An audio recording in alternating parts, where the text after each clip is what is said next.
Hello everyone, and welcome to Right Wing Rising. Please be sure to like this video down below before you're finished watching, and subscribe to the channel if you are new. So we found out earlier this year that Mitch McConnell, the current minority leader for the Republicans in the United States Senate, is going to be stepping down from that position of leadership at the end of the year. And this was celebrated by conservatives all across the country because he really has been a thorn in the side of the conservative movement and getting more conservative policy items passed through the Senate, and definitely played a large part in stalling Trump's agenda in the first 2 years of his presidency when Republicans controlled both the Senate and the House. A lot more could have been accomplished legislatively under the Trump administration if Mitch McConnell in the Senate and Paul Ryan in the House did not slow walk things and fight Trump tooth and nail on some of the more conservative and better parts of his policy platform. Mitch McConnell frequently bends the knee to the Democrats and is your quintessential establishment Republican mega rhino, and his only notable achievement is getting a lot of conservative judges confirmed via the Senate. Beyond that, he has not been helpful in the slightest and has only hindered anything the Republicans could have gotten done. And on big spending bills, the scam infrastructure bill a couple of years ago that Biden passed, immigration, foreign aid, you name it, he always sides with the Democrats. And he always takes a swipe at the conservatives in his party when he gets a chance. So the fact that he can be replaced by someone that will be a little bit more conservative, hopefully, is a very good thing and definitely net positive, especially under a potential future second Trump term, where someone will hopefully not be in his position of power, will not be there to slow walk a Republican president's agenda. And until recently, we really had not gotten any news that was very encouraging on who would run to replace him as the leader of the Senate Republicans, because the two candidates that had thrown their hat in the ring were John Cornyn from Texas and John Thune from the state of South Dakota. And both are very much in the ilk of Mitch McConnell. They are establishment neoconservative Republicans. John Thune was Mitch McConnell's right-hand man, and John Cornyn is a sad excuse for a senator from the state of Texas. Both of these guys are just speed bumps for the Democrat agenda. Just like McConnell, when there is a group of Republicans that side with the Democrats in the Senate on a bill that is more liberal at face value and against conservative interests, they are usually among the group of those senators that are rhinos siding with the left. So if one of these two get nominated and put into the position that Mitch McConnell is currently in, nothing will change, and it honestly will be a bad thing because someone will get into the seat that McConnell's held for years and also will hold it for a long time, most likely just like McConnell has. Neither of them are an upgrade in the slightest. So that's why yesterday, when we heard that Rick Scott, the senator from Florida, had thrown his hat into the ring to be a candidate to become the next Senate Republican leader, that's a very good thing, and I was very, very happy to hear that, because he is much better than John Cornyn and John Thune. He has challenged McConnell and his leadership a lot over the years and even ran against him following the midterm elections to replace him as the Senate Republican leader. He did lose, but he still got 10 votes, 10 senators to vote for him. And especially if John Cornyn and John Thune are the other two candidates he is running against, and no other candidates throw his hat in the ring, he should probably only have to get about 10 to 15 more senators on board. About 25 votes should probably get it done for him to be the next Republican leader in the Senate. And that is a very good thing, because he has quietly been one of the best conservatives we've had in the Senate for the last couple of years. He is up for re-election in 2024, this year, as only just in 2018 was he elected to the Senate for a first term. So he has only been in for 6 years, and he has a very conservative voting record. He's been a strong ally of Donald Trump. They've been close, and the other positive of this is John Thune and Donald Trump are not big buddies. They are not really fond of each other. John Cornyn and Donald Trump, I'm not sure of any beef that I can think of that they have, but I know Rick Scott and Trump talk a decent amount, and they both support each other pretty strongly. So there's a high likelihood that Donald Trump would endorse Scott over Cornyn and Thune, which would give him the inside track to be the next leader of the Republicans in the Senate.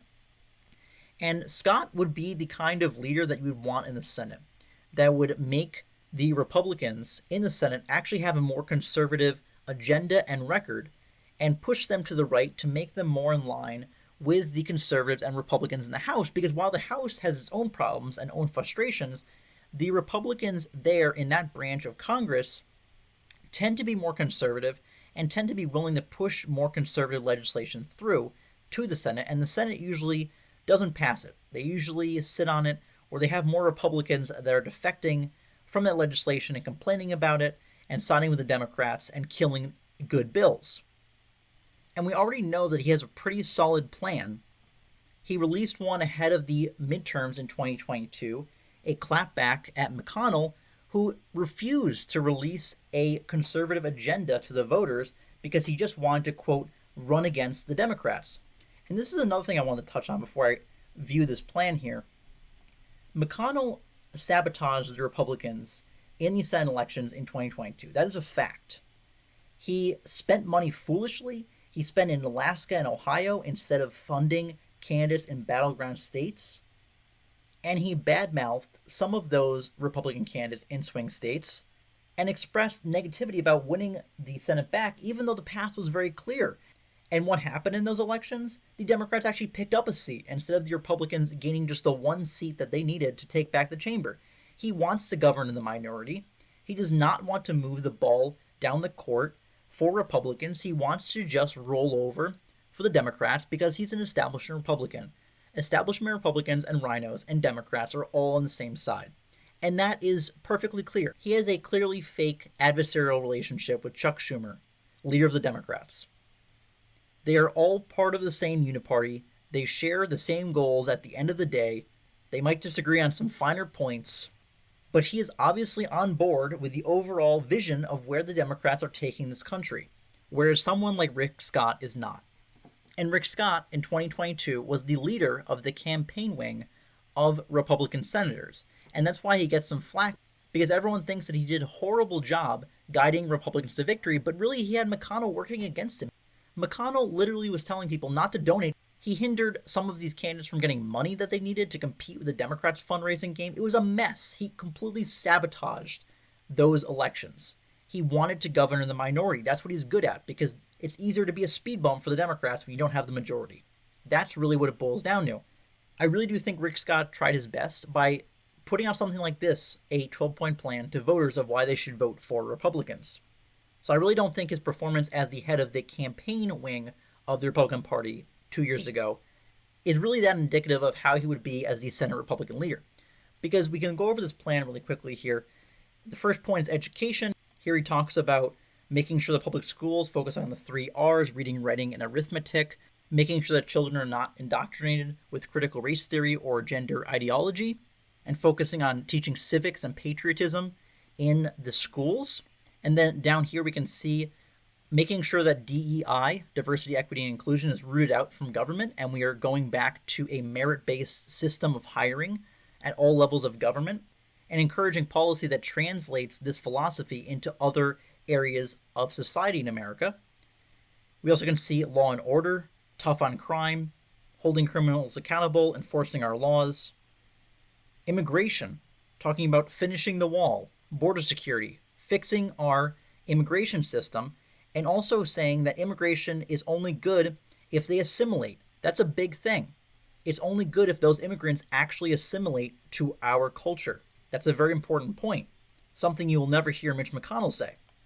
The 5th point is the economy, growing jobs, reducing the size of government and the bureaucracy, which also talks about a little bit here, enacting term limits for Congress, eliminating some federal programs that constitute federal overreach, securing elections, and implementing things such as voter ID, talking about family and how we will protect, defend, and promote the American family at all costs, and how the nuclear family is crucial to civilization, going on to say how it's God's design for humanity and must be protected and celebrated, enumerating how the fanatical left seeks to devalue and redefine the traditional family.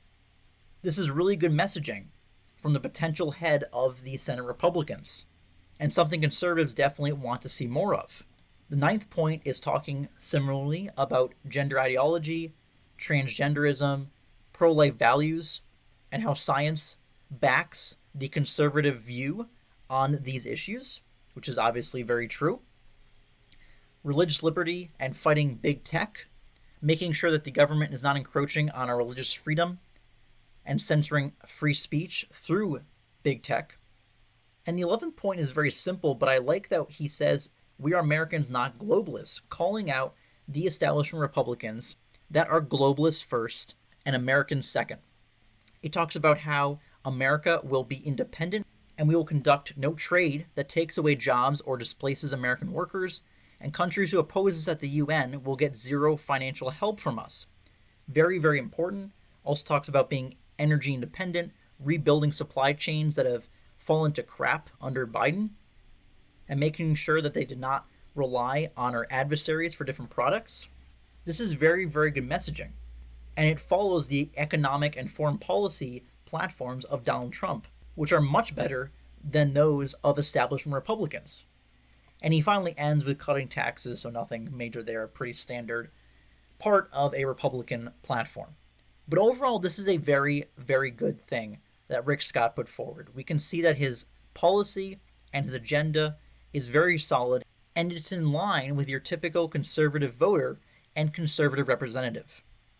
So let's all hope that Rick Scott is able to get enough support behind him in the Senate, get the Trump endorsement, and be the next Republican leader in the Senate, because it will be the first time in decades that the GOP has an actual conservative leader in the United States Senate whose agenda will not just be Democrat light, it will not be pushing back against conservatives and siding with Democrats, bending the knee on liberal legislation, stallballing Republican agendas.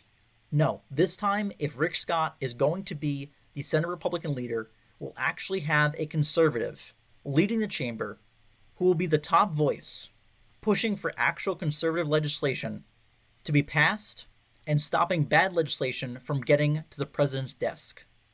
It is rare that someone as powerful and with such establishment bona fides as Mitch McConnell retires and there's an actual viable conservative option to replace them.